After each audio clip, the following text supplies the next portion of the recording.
নবীর একটা আদর্শের কারণে জান্নাতে যাবে। সিরত মানি আদর্শ। আর এটা আমরা কদমে কদমে মুহতাজ।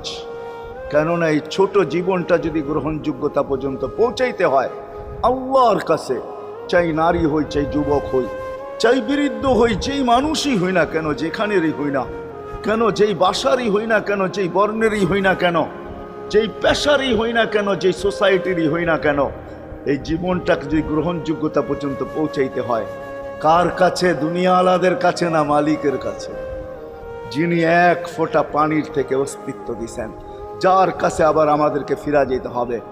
পালানের কোনো সুযোগ নাই। এই জন্যই কোরআন আমাদেরকে বোঝায় আইনাল মাফার।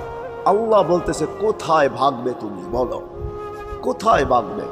কবির কথাই সত্য, যদিও নাকি পালাও তুমি আকাশেতে লাগিয়ে সিঁড়ি, সিঁড়ি লাগাও যদি আকাশ